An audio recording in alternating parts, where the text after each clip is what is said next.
Welcome everyone, this is MTech's Accelerate. My name is Nikolai Shitihin and I have Jim Johnston with me. How are you doing, Jim? I'm doing really good, Nick. Yourself? Not bad, not bad.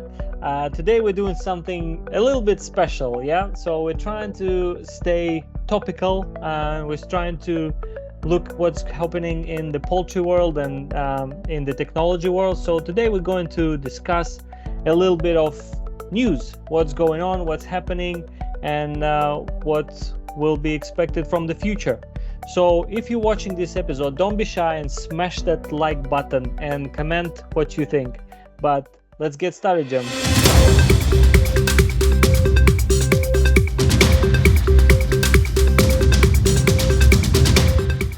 Yeah, I mean, it's really quite interesting looking at news, and it's very hard to look at global poultry news at the moment without coming across the words avian influenza. And it's really been a very big topic, as we know here in the Northern Hemisphere over the winter time. It's been a significant, probably the worst winter we've suffered with H5N1 high path avian influenza. So there are a couple of developments recently. We know there was some successful tests done in Wageningen University in the Netherlands on vaccination. And I read this week that the French are looking at 80 million doses for their industry and trying to protect more vulnerable poultry species as they move into the autumn in terms of a vaccination campaign. So, you know, that test results and the two vaccines that were successful there, and there seems to be a bit of a rollout. So that was quite an interesting development this week or so, and I think you also picked up on something in terms of vaccination elsewhere, did you not? Yeah. So I got several news from vaccination world, and I really like that, you know, the vaccination is developing, because hopefully, because it's like last couple of years has been absolute disaster for farmers, this avian influenza. So I have news from the US that the US government has begun testing bird flu vaccine for poultry after a record outbreak. They had 58 million chickens and turkeys being culled. So, and there are two vaccines developed right now, and they in testing. And knowing American laws and everything, we know that it will take a little while to get that tested, but hopefully that will be good results. So we'll see. We'll see how that goes. And talking about the avian influenza, I read the news from Canada. So as we all know, they have a very special production system there because they have quotas and everything is quite regulated. So they haven't been so heavily affected by prices being, you know, increased over the feed and energy prices and all of that. So they managed to keep their production more or less stable because everything is regulated and balanced. So, but also they still have disease. So what they're doing right now, they're trying to set up AI insurance funds so that they can be insurance when they, for example, if they have to deplete the flocks and stay empty for extended periods of time, they can be covered. So I think that's pretty cool, because this is how they can continue developing. Because I read also some news, and especially like in the UK and Europe, that many farmers are considering to drop their business because they just cannot afford it. Yeah, no, that's right. No, it's an interesting move on the vaccine front in these different countries. But you're right. You know, times are quite tough. I spoke to some colleagues in Brazil yesterday, and I know that Brazil has not yet, and I will qualify that, has not yet had an avian influenza outbreak, but they are nervous because Argentina, Chile, lots of South American countries also have broken with high path, but so far not Brazil. And Brazil, as you know, is a huge exporter and provider of poultry meat around the world. So globally, a very important production centre. And my colleagues were telling me that basically there's no movement of people now, and the Ministry of Agriculture and the industry are working together to try and limit the risk any transfer of disease across the border into Brazil, and and really sort of locking down and trying to get the biosecurity controls in place to avoid a problem. So that was really interesting news. It means, of course, that if you were hoping to visit a poultry producer in Brazil, you ain't going to be allowed in. Not happening.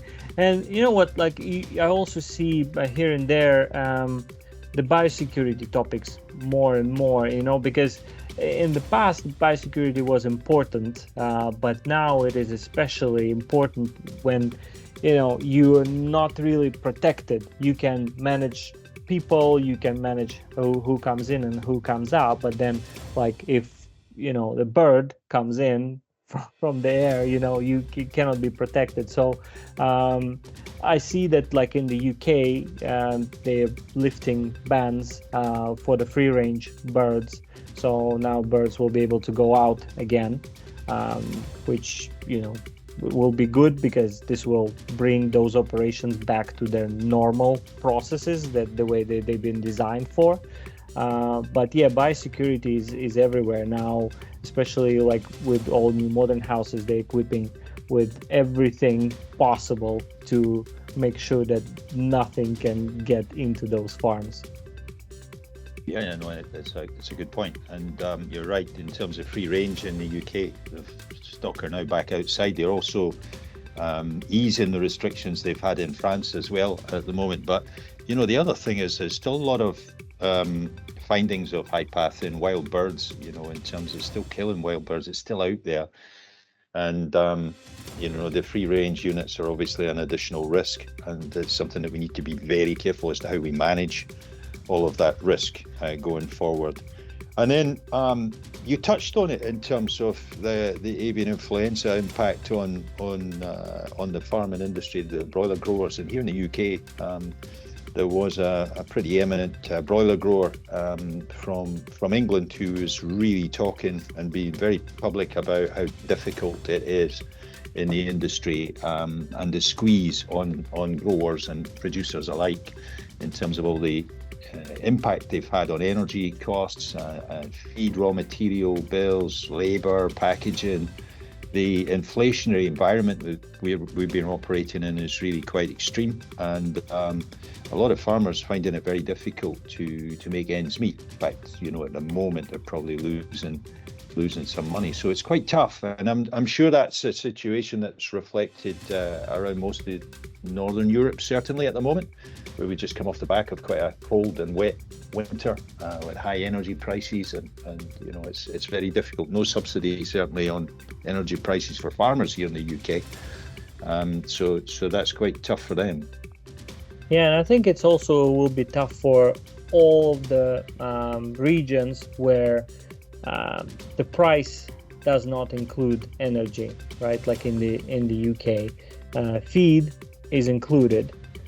So if the feed goes up, the price goes up. But if the electricity and other supplies, gas or whatever it is, goes up, it's your expense. So I think the regions and countries where contracts designed in a way that energy is not included, they will suffer.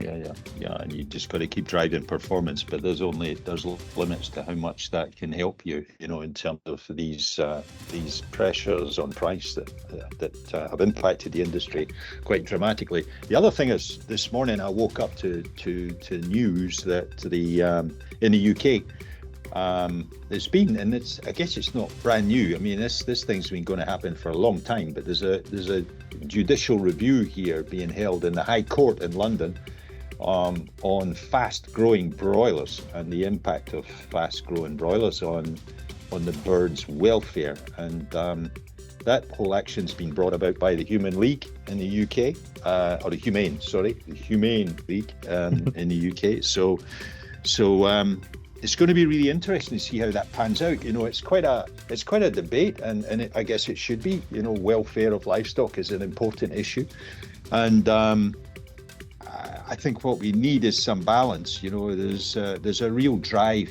to push the industry down the route that the Netherlands has gone, with slow growing breeds and producing all the chicken for retail in the Netherlands. a lot of companies signed up to the Better Chicken Commitment, as it's called, which is slower growing birds, and on the basis that they believe that this is or perceived to be more welfare friendly.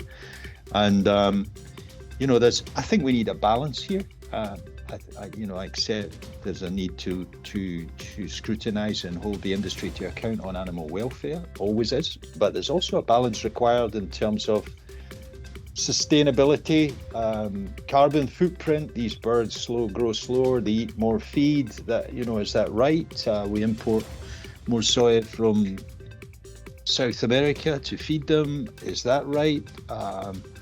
So I think there's a balance. There's always improvements can be made on welfare, but I also think we need to take into consideration carbon footprint and sustainability in terms of, and the affordability of what is good quality protein for the big populations in Europe and around the world. We need to get a balance between all these factors. So it'll be interesting to watch how that debate goes and how that judicial review goes in the High Court.